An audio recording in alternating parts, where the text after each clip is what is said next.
ስለዚህ ያን ህይወት ነው ጌታ ኢየሱስ ክርስቶስ ይዘው ወደዚህ ዓለም የተገለጠው ማለት ነው።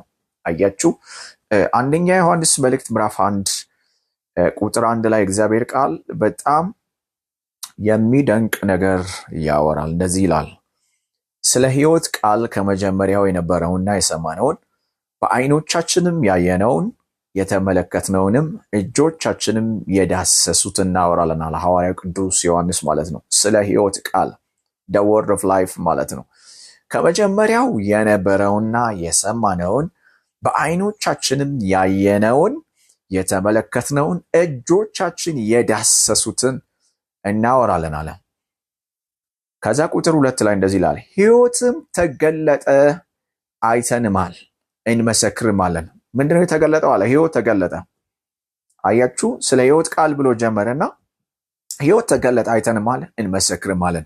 ከአብ ዘንድ የነበረውን ለኛም የተገለጠውን የዘላለምን ህይወት እናወራላችኋለን። ህይወት ተገለጠ፣ በዓይናችን አይተናል፣ በእጆቻችን ዳሰናል፣ ተመልክተናል፣ በዚህ ጆሮአችን ሰምተናል አለ። ማንን ሲባል? ህይወት፣ የህይወት ቃል ይላል። አያችሁ ልክ ዮሐንስ ወንጌል ምዕራፍ 1 ላይ በመጀመሪያው ቃል ነበረ፣ ቃልም በእግዚአብሔር ዘንድ ነበር፣ ቃል ራሱ እግዚአብሔር ነበር ይላል ዮሐንስ ወንጌል ምዕራፍ 1 ላይ። ተመሳሳይ ነገር ያወራል እዚህ ዮሐንስ መልእክት ምዕራፍ 1 ላይ ሐዋርያው ዮሐንስ ማለት ነው፣ ራሱ ስለሆነ ሁለቱንም የጻፋቸው ማለት ነው። ስለዚህ ህይወት ተገለጠ አለ። አያችሁ እዚህ ቦታ ላይ ህይወት ብሎ የሚያወራው የዘላለም ህይወት ብሎ የሚያወራው ከአብ ዘንድ የነበረውን ለኛም የተገለጠውን የዘላለምን ህይወት እናወራላችኋለን ብሎ የሚያወራው የእግዚአብሔር ልጅ የሆነውን ኢየሱስ ክርስቶስን። ኢየሱስ ክርስቶስ እኔ መንገድ ህይወት ነኝ ብሎ እንዳወራ ኢየሱስ የዘላለም ህይወት ነው። አያችሁ ስለዚህ አንድ ሰው ክርስቶስን በሚቀበልበት ሰዓት ላይ ብዙዎች እንደሚያስቡት ሃይማኖት መቀየር ሳይሆን የሆነ ነገር ሳይሆን ያንን ኢየሱስ ይዘው የመጣውን የዘላለም ህይወት ይካፈላል ክርስቶስን በሚቀበልበት ሰዓት ላይ። ስለዚህ ያ ህይወት ምንድነው አንድን ሰው የሚያደርገው ሲባል አዲስ ፍጥረት ያደርጋል። ያ ህይወት አንድን ሰው ምን ያደርጋል ሲባል የእግዚአብሔር አይነት ህይወት እንዲኖረው ያደርጋል፣ የእግዚአብሔር ልጅ ያደርጋል። ስለዚህ ክርስቶስን ተቀበሉ፣ ጌታን ተቀበሉ ብለን ለሰዎች በምንናገርበት ሰዓት ላይ ሰዎች ይህን ህይወት ኢየሱስ ይዞ የመጣውን ህይወት ይቀበላል ክርስቶስን በሚቀበሉበት ሰዓት ላይ። ለዚህ ነው እዚሁ ዮሐንስ መልእክት ምዕራፍ 5 ላይም ተመሳሳይ ነገር ያወራል። በተለይ ከቁጥር 11 ጀምሮ ያለውን ስንመለከት እንደዚህ ይላል፣ እግዚአብሔርም የዘላለምን ህይወት እንደሰጠን ይህም ህይወት በልጁ እንዳለ ምስክሩ ይህ ነው። እግዚአብሔር የዘላለምን ህይወት እንደሰጠን ምን እንደሰጠን? የዘላለምን ህይወት እንደሰጠን ይህም ህይወት በልጁ እንዳለ ምስክሩ ይህ ነው። ልጁ ያለው ህይወት አለው፣ የእግዚአብሔር ልጅ የሌለው ህይወት የለውም። የዘላለም ህይወት እንዳላችሁ ታውቁ ዘንድ በእግዚአብሔር ልጅ ስም ለምታምኑ ይህን ጽፌላችኋለሁ። አያችሁ እግዚአብሔርም የዘላለምን ህይወት እንደሰጠን ወደፊት እንደሚሰጠን አይደለም እንደሰጠን። ያ የዘላለም ህይወት ማን ነው ሲባል ራሱ ኢየሱስ ክርስቶስ ነው። አያችሁ እዚህ ቦታ ላይ እግዚአብሔር የዘላለምን ህይወት እንደሰጠን ይህም ህይወት በልጁ እንዳለ፣ ልጁ ማን ነው? ኢየሱስ ክርስቶስ። ምስክሩ ይህ ነው። ልጁ ያለው ይህ ህይወት አለው፣ ልጁ ያለው ህይወት አለው፣ የእግዚአብሔር ልጅ የሌለው ህይወት የለውም። ስለዚህ ለተቀበሉት ሁሉ ግን በስሙ ለሚያምኑት ለእነርሱ የእግዚአብሔር ልጆች የሆኑ ዘንድ ስልጣን ሰጣቸው፣ እነርሱም ከእግዚአብሔር ተወለዱ እንጂ ከደም ወይም ከስጋ ፈቃድ ወይም ከወንድ ፈቃድ አልተወለዱም ብሎ እግዚአብሔር ቃል እንደሚናገረው ማለት። ስለዚህ ክርስቶስን ተቀበሉ ብለን ለሰዎች ስንናገር ይህን የዘላለምን ህይወት ተቀበሉ እያለን ነው። ምክንያቱም ኢየሱስ ራሱ ህይወት ሰጪ ነው፣ የዘላለምን ህይወት ይሰጣል። የዘላለምን ህይወት የሚሰጠው ደግሞ ራሱ ጋር ያለውን አይነት ህይወት ነው። ራሱም የዘላለም ህይወት ነው። እሱን የሚቀበልም ደግሞ ያን ህይወት ይካፈላል።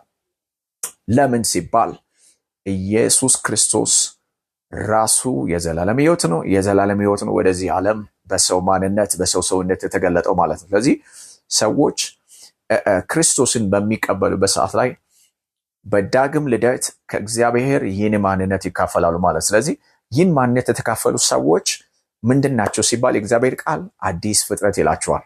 ሁለተኛ ቆሮንቶስ ምዕራፍ 5:17 ላይ ማንም በክርስቶስ ቢሆን አዲስ ፍጥረት ነው፣ አሮጌው ነገር አልፏል፣ እነሆ ሁሉም አዲስ ሆኗል። ስለዚህ ሰዎች ክርስቶስን በሚቀበሉበት ሰዓት ላይ በክርስቶስ ሆነዋል፣ ክርስቶስን ተካፍለዋል፣ ክርስቶስን ለብሰዋል ነው የምንለው።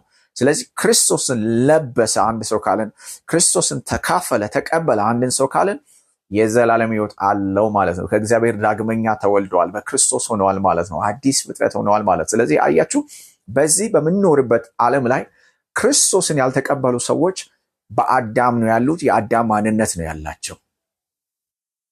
ለተቀበሉት ሁሉ ግን ብሎ ቃሉ ስለሚያወራ ማለት ነው። ስለዚህ ያልተቀበሉ ሰዎች ኮራፕት ያደረጉ ሰዎች ናቸው። የዲያብሎስ ልጆች ናቸው። አሮጌ ፍጥረት ነው። ፍጥረታዊ ሰውን የቁጣ ልጅ ነው። ነገር ግን ክርስቶስን የተቀበሉ ሰዎች ደግሞ አዲስ ፍጥረት ናቸው። የእግዚአብሔር ልጆች ናቸው። የዘላለም ሕይወት አላቸው።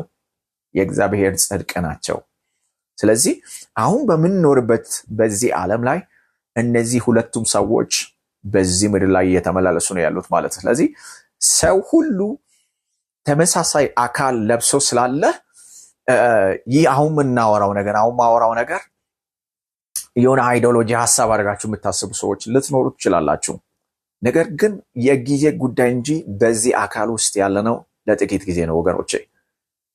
በቅጽበት አይን ፍሽካ ሲነፋ ጌታችን ኢየሱስ ክርስቶስ በሚገለጥበት ሰዓት ላይ ይህ አካል በቅጽበት እንደሚቀየር፣ መንፈሳዊ አካል እንደምንለብስ፣ ሰማያዊ አካል እንደምንለብስ፣ የማይሞት አካል የማይበሰብስ አካል እንደምንለብስ፣ የትንሣኤ አካል እንደምንለብስ፣ ኢየሱስ ክርስቶስ አሁን ለብሶ ያለውን አይነት አካል እንደምንለብስ የእግዚአብሔር ቃል በግልጽ ይናገራል ወገኖቼ። ስለዚህ ብቸኛው ምርጫ ይህን ለማግኘት በኢየሱስ ክርስቶስ ማመን ነው። ስለዚህ በዚህ ዓለም ላይ ሁለት አይነት የሰው ዝርያዎች እንዳሉ ልትረዱ ልታምኑት ይገባል። ኢየሱስ ለዘላለም ጌታ ነው። ቀደም ብያቸዋለሁ። ይህን አካል ለብሰን ስላለን ከሰዎች ጋር ስለምንመላለስ ሁሉም ሰው አንድ ይመስለዋል ሰው ማለት ነው አይደለም። ምክንያቱም አዲስ ፍጥረት የሆነው አሁን በዚህ ሰዓት ላይ አንድ ሰው ጌታን ሲቀበል አዲስ ፍጥረት የሆነው በዚህ አካል ውስጥ ያለው መንፈሱ ነው። እግዚአብሔር ማለት ሰውን በመልካችን እንደ ምሳሌያችን እንፍጠር ብሎ እግዚአብሔር በመልኩ እንደ ምሳሌ የፈጠረው የሰው ማንነት የሰው መንፈስ ይባላል ወገኖቼ። ስለዚህ ይህ አካላችን ከዚህ ከምድር አፈር የተበጀ ነው። ልክ ሸክላ ሰሪ ጀበና እንደሚሰራ ማሰሮ እንደሚሰራ እግዚአብሔር ይህን አካላችን ከዚህ ዓለም አፈር ነው ያበጀው። ስለዚህ በእግዚአብሔር መልክ የተፈጠረው የሰው ማንነት በዚህ አካል ውስጥ ያለው መንፈሱ ነው። ወደ መንፈስ ዓለም ሰውየው ሲሞት በስጋ ሲሞት ወደ መንፈስ ዓለም የሚሄደው የሰው መንፈስ ነው። በዚህ አካል ውስጥ ያለው ማንነቱ ነው።